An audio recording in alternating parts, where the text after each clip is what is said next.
You're listening to the Breaking Through Our Silence podcast, where we have open and honest discussions about the topics of sexual assault and domestic violence. We'll hear stories, share experiences, discuss topics, and empower champions together. And now, Marissa F. Cohen. Welcome back to Breaking Through Our Silence. There's a lot of misconceptions regarding the fine line between a loving, healthy relationship and toxic, abusive relationships. On my Facebook page, Marissa F. Cohen, I had a little campaign going where I would describe a behavior and ask whether or not that behavior was love or abuse. For the most part, I would say that I used a lot of leading language, so people generally got the answers right. But there were a few points of contention that really shocked me, so I wanted to explore this concept. What is love? Baby, don't hurt me. Some people characterize love as an intense feeling of deep connection, or feeling deep, romantic, and sexual attachments to someone. What's your definition of love? What are actions and characteristics that you expect from someone who loves you? My definition of love is the trust and respect towards someone that you have a strong, affectionate feeling for. I truly believe you cannot love someone without wholeheartedly trusting and respecting them. Just like you can't hate someone without loving them, you also can't love someone without trust or respect. Think of someone that you love. It could be a family member or a friend. Do you also respect that person? Do you respect their opinions, their goals, their wants and needs? I know that I ask my friends for advice all the time because I trust them and I respect what they have to say.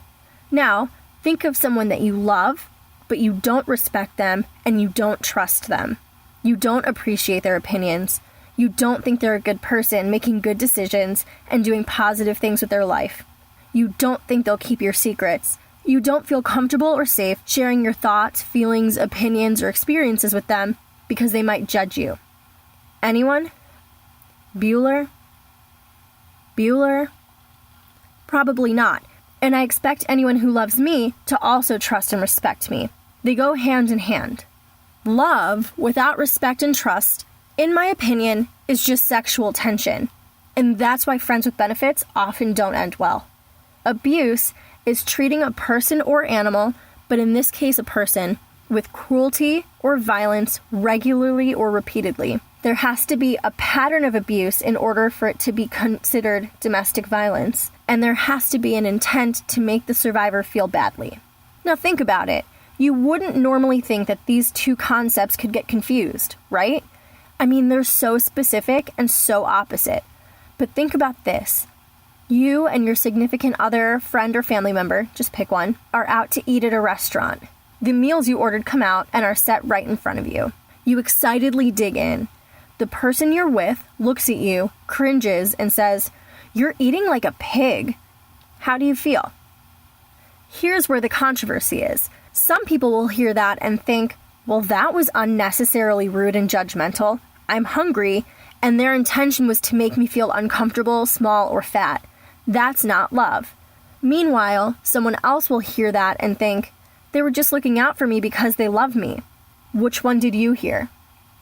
Obviously, there's an element of perception, but on paper, that's classic psychological abuse. There are ways to convey the same message about eating habits that aren't low-key making someone feel uncomfortable, insecure, or judged. The only purpose of saying that was to have control of you and what you're eating. The less you feel good about yourself and your decisions, the more control they have over you. And this is where the misunderstanding on abuse versus love comes in. In this example, the abuser lacks respect.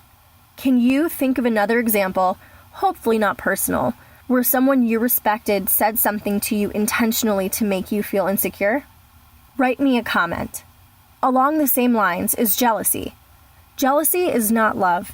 Jealousy is a trait portrayed by abusive people.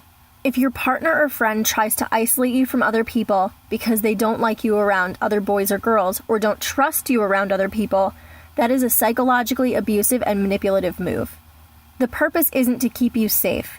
It's to keep you insecure and away from people that could undo the control they have on you or empower you to feel good about yourself and your decisions. Your abuser wants you to feel like they're doing this for your benefit when it's truly and honestly not. Someone who's jealous will typically put you down because they want you to be on their level. This is toxic. You should be surrounded by people who encourage you and boost you up. I have a friend who told me a story that I think will help clarify this. My friend Jess had a best friend, Allie. Allie was very needy and constantly needed Jess's attention. When she didn't get that attention, she would blow up Jess's phone until Jess answered her. Then, Allie would use Jess's disappearance to make Jess feel like a bad friend because she wasn't there for Allie when she needed her. The problem was, this happened all the time. And usually, the situations that Allie would try and make Jess feel guilty about either weren't related to Jess at all or weren't that important. Jess just wasn't allowed, by Allie's standards, to have a life outside of their friendship. If they didn't talk in a couple days, Allie would harass Jess and call her a bad friend. Allie would make Jess feel guilty for spending time with other people and engaging in hobbies without inviting her along. And it was toxic. That kind of control and abuse, although might seem flattering on the outside, was a way for Allie to have a controlling hand on Jess. After Jess told me that story, I encouraged her to start to cut ties because Jess didn't feel like she could do anything anymore without running it by Allie first, or without starting a fight. That's abusive, manipulative, and controlling behavior. Have you ever had an experience like that with a friend or family member? Someone who would make you feel guilty or uncomfortable for spending time with other people, or harass you until you answered the phone? That's not okay, and it's not flattering. It's abusive.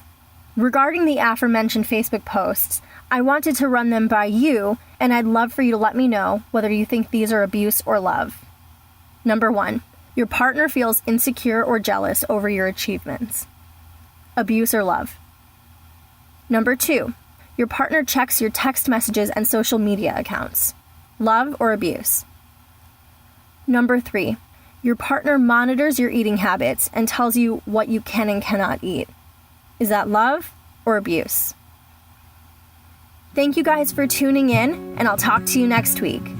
You've been listening to Breaking Through Our Silence with new episodes every Wednesday. Don't forget to rate and share this podcast. Stay in touch with us and have your voice be heard.